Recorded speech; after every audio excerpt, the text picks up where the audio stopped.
नमस्कार, आप देख रहे हैं आपका अपना चैनल न्यूज इंडिया। मैं हूं आपके साथ गौरव किशोर शर्मा और आज हम अपने इस खास कार्यक्रम में बात करेंगे गुजरात के अहमदाबाद में हुए दर्दनाक हादसे को लेकर, जिसमें सैकड़ों लोगों के हताहत होने की खबर सामने आ रही है। आज अहमदाबाद में दोपहर अचानक एक जोरदार धमाके से धरती कांप उठती है।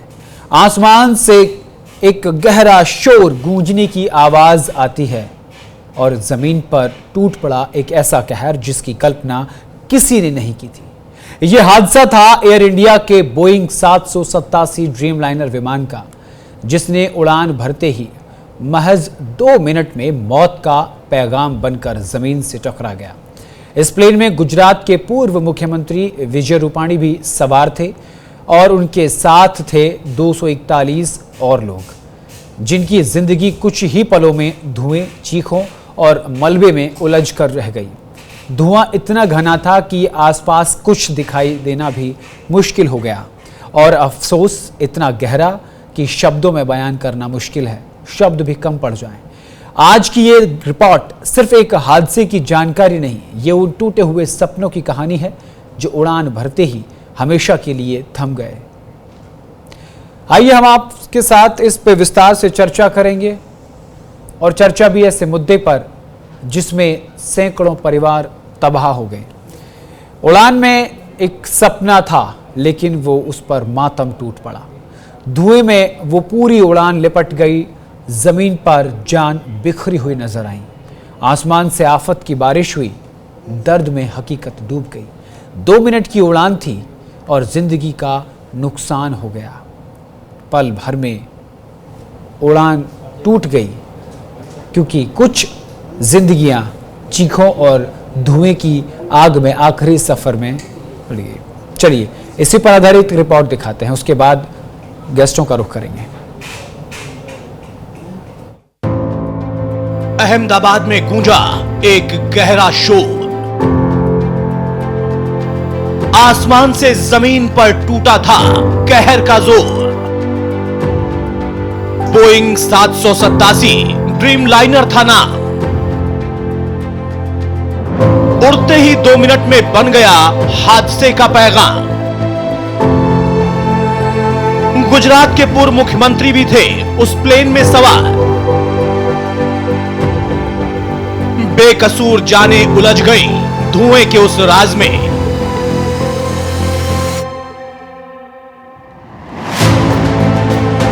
आज हम आपके लिए एक बेहद दुखद और दिल को झकझोर देने वाली खबर लेकर आए हैं। अहमदाबाद की दोपहर जो आम दिनों की तरह ही शुरू हुई, लेकिन कुछ ही मिनटों में वो एक भयानक हादसे में बदल गई। एयर इंडिया का बोइंग 787 ड्रीम लाइनर विमान फ्लाइट नंबर AI 171, जिसने अहमदाबाद एयरपोर्ट से दोपहर 1:38 पर उड़ान भरी थी, वो महज 2 मिनट बाद 1:40 पर जमीन से जा टकराया। ये वो पल था जब आसमान में एक उड़ान नहीं टूटी, बल्कि सैकड़ों सपनों का अंत हो गया। बता दें कि इस विमान में कुल 242 लोग सवार थे। वो सभी जो अपने अपने सफर पर निकले थे, कोई अपनों से मिलने, कोई अपने काम के लिए और कुछ लोग शायद पहली बार आसमान में उड़ान के लिए। उन यात्रियों में गुजरात के पूर्व मुख्यमंत्री विजय रूपाणी भी शामिल थे। विमान में 169 भारतीय नागरिक, 53 ब्रिटिश, 7 पुर्तगाली और 1 कनाडाई नागरिक। लेकिन इस एक हादसे ने एक ही पल में ना जाने कितनी जिंदगियों की दिशा बदल दी। जिन परिवारों ने अपने प्रियजनों को मुस्कुराते हुए एयरपोर्ट पर विदा किया था, उन्हें अब इंतजार है एक कॉल का, एक खबर का, शायद चमत्कार का। इस हादसे ने सिर्फ आसमान में उड़ते एक विमान को नहीं गिराया, बल्कि जमीन पर चल रही जिंदगियों को भी पूरी तरह से झकझोर दिया। विमान अहमदाबाद एयरपोर्ट की दीवार और एयर कस्टम का और एयर कस्टम कार्गो ऑफिस से टकराया। लेकिन जो सबसे दर्दनाक सच है वो ये कि वो इमारत जिससे प्लेन टकराया अहमदाबाद सिविल हॉस्पिटल के डॉक्टर्स का रेजिडेंशियल ब्लॉक था। यानी जो लोग दूसरों की जान बचाते हैं, जो हर दिन दूसरों के जख्मों पर मरहम लगाते हैं, वहीं आज इस हादसे में खुद जख्मी हो गए। जानकारी के मुताबिक 15 डॉक्टर घायल हुए हैं, कुछ की हालत गंभीर बताई जा रही है। सोचिए, एक तरफ विमान में बैठे सैकड़ों यात्री और दूसरी तरफ जमीन पर मौजूद वो डॉक्टर्स, जिनका इससे कोई लेना देना नहीं था, लेकिन फिर भी वो उसकी जद में आ गए। इस हादसे ने यह भी दिखा दिया कि जब किस्मत करवट लेती है तो ना आसमान सुरक्षित रहता है, ना जमीन। धुएं का वो गुबार, चीखों की वो गूंज और जिंदगी की वो अधूरी उड़ान शायद हमेशा के लिए रह जाएगी इस शहर की यादों में।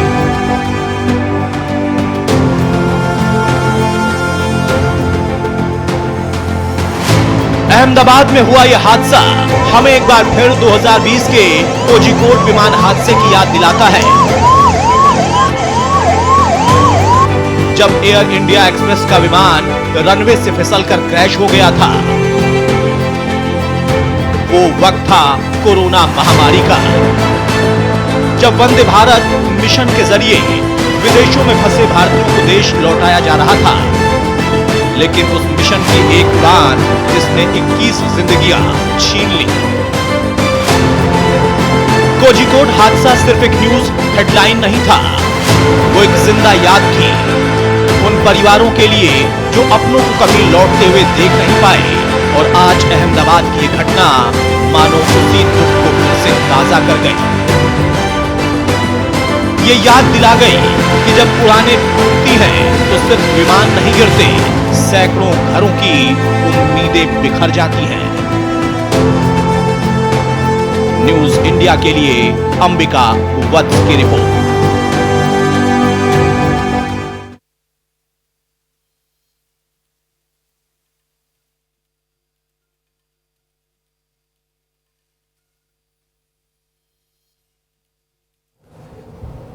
जो आज का हादसा है ये कभी न भूलने वाला हादसा है, क्योंकि इसमें 200 से ज्यादा जानों पर आफत सामने आई है। इसी पर विस्तार से चर्चा करेंगे और चर्चा में मेरे साथ प्रियंका राणा, वरिष्ठ पत्रकार एक्टिविस्ट जुड़ेंगी। अमनदीप कौर सेवानिवृत्त पायलट हैं, वो भी हमारे साथ जुड़ी हुई हैं। मैं अमनदीप जी आपके पास आऊंगा। सीधा सवाल, मेडे मेडे मेडे और उसके बाद हादसा हो गया। बहुत कम वक्त रहता है जब ये इमरजेंसी अलार्म बोला जाता है, दिया जाता है, पूरे इंटरनेशनल लेवल पर इसको मॉनिटर किया जाता है, बावजूद इसके ये हादसा हुआ। क्या समझें, तकनीक की खामी या फिर तकनीक के साथ अनदेखी?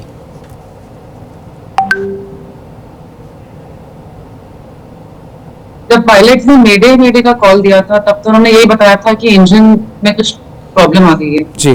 ये इन्फॉर्मेशन पायलट ने एटीसी को दी है, जहां तक मैं जानती हूँ, जितना मुझे पता चला है जी। तो इंजन में प्रॉब्लम हो तो डेफिनेटली कुछ टेक्निकल फॉल्ट रहा है। और उसके बाद में क्योंकि वो बहुत लो था एयरक्राफ्ट, अब जस्ट एयरबोर्न हुआ था, जस्ट लिफ्ट ऑफ हुआ था, तो उसके बाद में वो ज्यादा ऊपर तक जा ही नहीं पाया था। तो उसके बाद जब आपके पास हाइट ज्यादा नहीं है तो आप इंजन नहीं पिकअप कर पा रहे हैं और आपका एयरक्राफ्ट अगर आगे एयरबोर्न नहीं हो पा रहा है तो नीचे नहीं आना पड़ता है, क्योंकि अब रनवे खत्म हो चुका है तो रिजेक्ट टेक ऑफ वाला ऑप्शन नहीं था, लेकिन पायलट के पास कोई और ऑप्शन भी नहीं था। अब इस हाइट से जब एयरक्राफ्ट पावर नहीं ले पा रहा है तो वो नीचे जब आएगा तो सामने पॉपुलेटेड एरिया ही है, रिहायशी इलाका ही है, उसी पे जाके गिरेगा।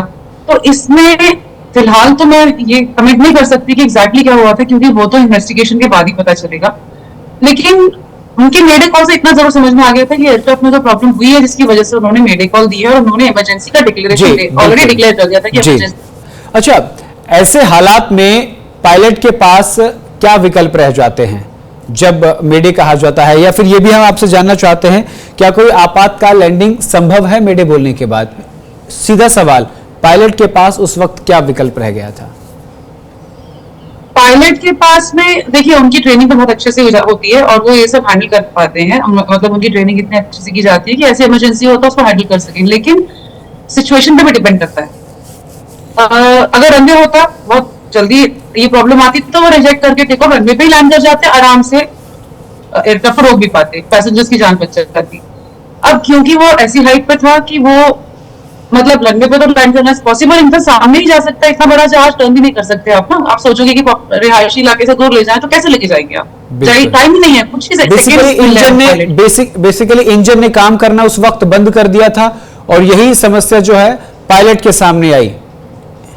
अभी तक तो यही समझ में आ रहा है, क्योंकि जो जितना अभी तक इन्वेस्टिगेशन में पता चला है, बाकी ब्लैक बॉक्स आएगा, सीवीआर आएगा, कॉकपिट वॉइस रिकॉर्डर, सब जब उनकी सारी डिटेल्स बाहर आएंगी तब समझ में आएगा एक्चुअली अंदर एयरक्राफ्ट में क्या चल रहा था। क्या कहीं सीज हो गए थे कंट्रोल्स, वो भी पॉसिबिलिटी है। बर्ड हिट भी हो सकता है जिसकी वजह से इंजन फेल हो जाते हैं। एक इंजन के साथ भी एयरक्राफ्ट फ्लाई कर सकता है, कंटिन्यू कर सकता है, लेकिन वो अब हमें नहीं पता ना एग्जैक्टली सिचुएशन क्या थी इस टाइम पे।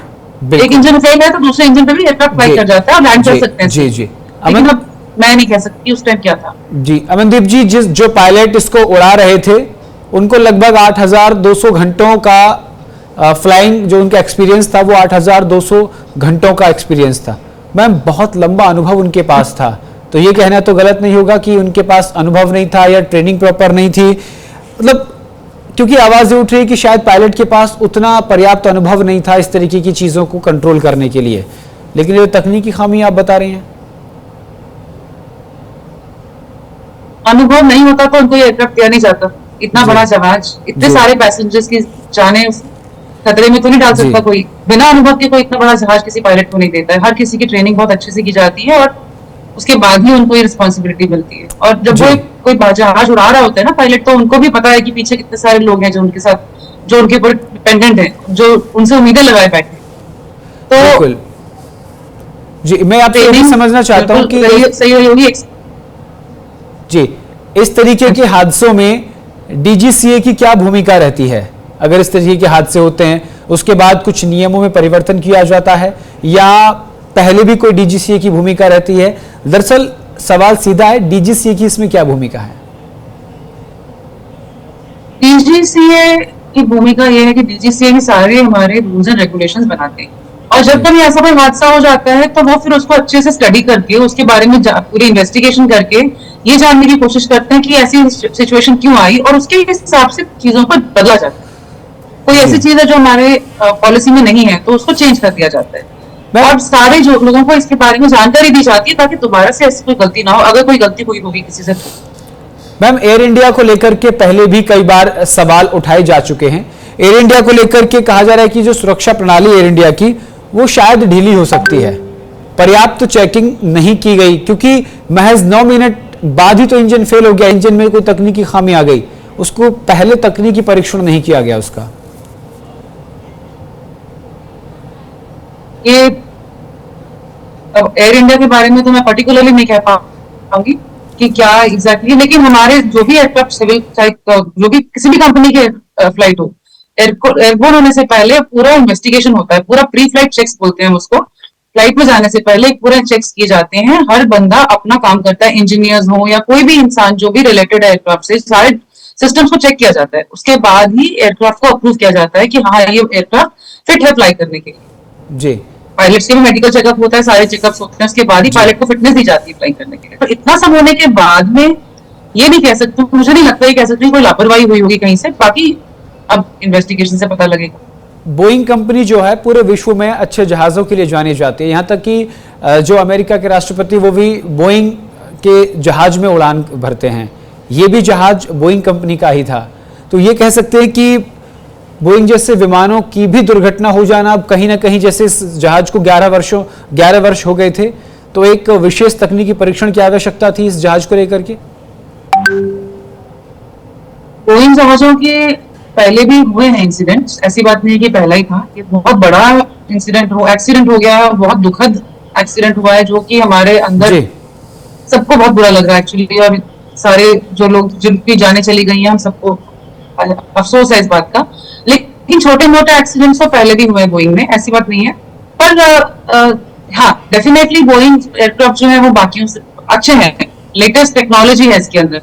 इनफैक्ट कंप्यूटराइज होने की वजह से कुछ चीजें पायलट के हाथ में नहीं होती हैं एट टाइम्स, कभी कभी ऐसा हो जाता है कि कंप्यूटर टेक ओवर कर लेता है, तो पायलट कितना भी कंट्रोल देता है, इनपुट डालें, अपना कोशिश करें, कंप्यूटर उसको ओवर पावर करने से करके एयरक्राफ्ट को ले जाता है, तब भी ऐसी सिचुएशन आ जाती है कभी। जी मैम, ये बताया जाता है कि जब प्लेन एक प्रॉपर हाई डिस्टेंस पर पहुंच जाता है, उसके बाद पूरे विमान को कंप्यूटर कंट्रोल करना शुरू कर देता है, ऑटो पायलट मोड में चला जाता है। तो ऐसी स्थिति के लिए कम से कम क्या हाइट होनी चाहिए, कितनी स्पीड होनी चाहिए, और किस तरीके के उस वक्त सरकमस्टेंसेस होते हैं, किस तरीके का जो विमान है उसकी जो नियम है वो रहते हैं कि इतने हाइट पे आने के बाद, इतनी स्पीड के बाद जो विमान है वो ऑटोमेटिक मोड में चला जाएगा, ऑटो पायलट। हर एयरक्राफ्ट, जैसे हम बोइंग की बात कर रहे हैं, हमने एयरबस भी सुना है सिविल में फ्लाई करते बाहर, तो हर जहाज के अपने अपने हर कंपनी के अलग अलग जहाज है। पहली बात, हर जहाज के अपने अपनी स्पीड की लिमिटेशंस होती है, टेक ऑफ स्पीड अलग होती है, लिफ्ट ऑफ स्पीड अलग होती है, रिजेक्शन के लिए स्पीड अलग होती है, और ऑटो पायलट एंगेज करने की भी स्पीड अलग होती है। तो मैं आपको पर्टिकुलरली नहीं बता सकती कि कौन सी स्पीड पे ऑटो पायलट एंगेज करते हैं। यस, आफ्टर लिफ्ट ऑफ हम लोग जब एयरबोर्न हो जाते हैं उसके कुछ देर के बाद ऑटो पायलट एंगेज कर सकते हैं, और कर दिया जाता है, जनरली कर दिया जाता है, क्योंकि ऑटो पायलट से एयरक्राफ्ट को हैंडल करना आसान होता है। हाँ, लेकिन कुछ लोग ये भी सोचते हैं कि ऑटो पायलट ही उड़ा रहे तो पायलट की क्या जरूरत है। ऐसी बात नहीं है। पायलट तो आप ट्रेनिंग देखना कभी किस तरीके से ट्रेन किया जाता है पायलट्स को, इतना घोट घोट के ट्रेन किया जाता है कि वो हर इमरजेंसी को हैंडल कर सके बहुत अच्छे से। जी जी, ऑटो पायलट भले ही फ्लाई कर रहा है, लेकिन पायलट बहुत इंपॉर्टेंट है। जी बिल्कुल। विमान के ब्लैक बॉक्स से हमें कौन कौन सी जानकारियां हासिल हो सकती हैं, और ये भी कहा जा रहा है मैम कि जिस तरीके से ये हादसा हुआ है, इस हादसे से पहले जो एयर इंडिया का ये जहाज था उसके मेंटेनेंस, यानी कि जो इसका जो इतिहास है वो बेहद ख़राब रहा, या फिर उसकी तकनीकी परीक्षण पूरी तरीके से नहीं किए गए। इसमें एक सवाल ये भी सबसे बड़ा आ रहा है कि इस विमान की मेंटेनेंस हिस्ट्री जो है वो पहले से किसी समस्या की ओर इशारा कर रही थी कि भाई इसमें कोई ना कोई समस्या हो सकती है, इसमें कोई ना कोई परेशानी हो सकती है। उसको इग्नोर किया गया, उसको दरकिनार किया गया। ऐसे में जब उसमें 242 यात्री सवार हैं और एक राज्य के पूर्व मुख्यमंत्री भी सवार हैं, तो ऐसे में जिम्मेदारी और बढ़ जाती है।